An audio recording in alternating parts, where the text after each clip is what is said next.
سر شیخ ادریس سے په حواله یو غوښتنه کومه را پروګرام راټولوم بس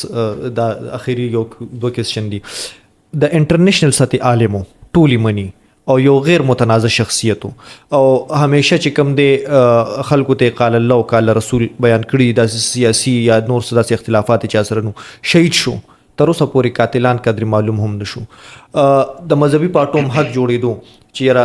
ولاړ وي زم چې راسومره خلک جنازې دراغلي چې دک خلک هم چې کوم دی ناس وي چې مونږ به ترغي شیخ صاحب نه خو یا به ترغي شیخ صاحب نه دفن کو چې ترسو مونږ له قاتلان نه را کړی خو شیخ صاحب دفن شو شیخ صاحب لاړو بس کیسه لاړه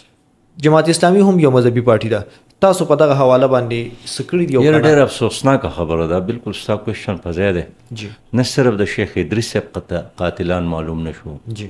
بلکې د حامد الحق صاحب قاتلان هم معلوم نشو شیخ حسن جان صاحب مولانا سمیع الحق صاحب قاتلان معلوم نشو د شیخ حسن جان یو صاحب ټیک ټاکر قاتل 24 غنټو کې گرفتاریږي لوی د دین سټي هغه مونږ نزي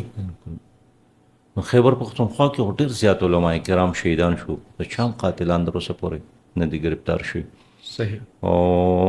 دا یو ډېر لوی کوېشن دی تاسو څه جدوجهد ما دا عرض دا دی شته چې دې په باره کې ما جی یو آی مشرانو ته هم خبره کړې ده صحیح او ورځ دارالعلوم کوړه خټک ته هم تللی وم عبدالحق ثاني سره هم په دې باندې ډېره تفصیلي خبره ما وکړه صحیح چې ګورئ په دې باندې خاموشي نه ده پکار صحیح خو اول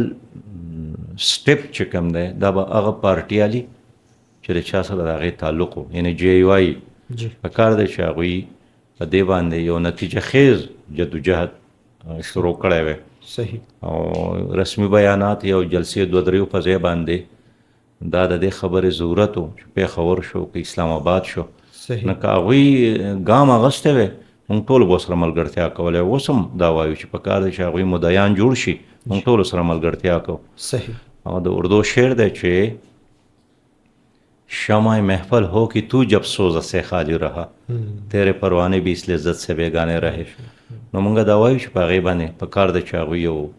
مؤثره منظم عظیم پروګرام جوړ کړي خاموشي په اختیار نه کړي چې هر څه ترې جوړېږي نو ټول دیني جماعتونو دیني څه د پاکستان هر وګړی به ورسره ملګرتیا کوي لکه دا صرف سیاسي جماعتونو مسله نه ده د هر انسان مسله ده او چې شیخ ادریس غوندې سړی محفوظ پاتې نه شو نو چې بیا به څوک محفوظ وي نو ګورئ په دې خیبر پښتونخوا کې درې ځل په مولانا فضل الرحمن صاحب حملې شوي دي په قاضي حسین احمد صاحب باندې حملې شوي دي مولانا سمیع الحق صاحب خو شهید شو مولانا حامد الحق صاحب شهید شو ما باندې په ژوب کې حمله وشوه صحیح او ډېره خبره دا ده چې کوم هلک په هغې کې مړ شو جی بیا باقاعده د هغه په کور باندې تعزیتي پروګرامونه روانو نو داسې هم نه ده چې خبره سپټه ده او ما ته خپله کور کمانډر هم راته ووی چې موږ به دا معلومه وزیر اعظم هم راته ووی چې موږ به دا معلومه تا ته به اطلاع درکوو هغه ورځ او نن ورځ صحیح رات گئی بات گئی لہذا ریاست او حکومت په دې شي کې سترګې پټې کړي دي صحیح او چې کله د هغوی په سر نه راغلي نو د بل په سر او د بل په کوپړۍ نه خفه کېږي دا ډېره د افسوس خبره ده نو زه خو دا وایم چې تر څو پورې دی حکومت د شیخ ادریس صاحب قاتلان نه دي گرفتار کړي جی موږ هم دغه وایو چې په دې قتل کې بیا دا حکومت او دا نظام هم ملوث دی ځکه چې ولې دوی قاتلان نه نیسي او د هغې لټون نه کوي هغوی وارثین په اعتماد کې نه علي صحیح نو دغه سوال د حامد الحق په باره کې هم دی خدای پاک دې وبخي سمیع الحق صاحب په باره کې هم دی او دا سوال د شیخ ادریس صاحب په باره کې هم دی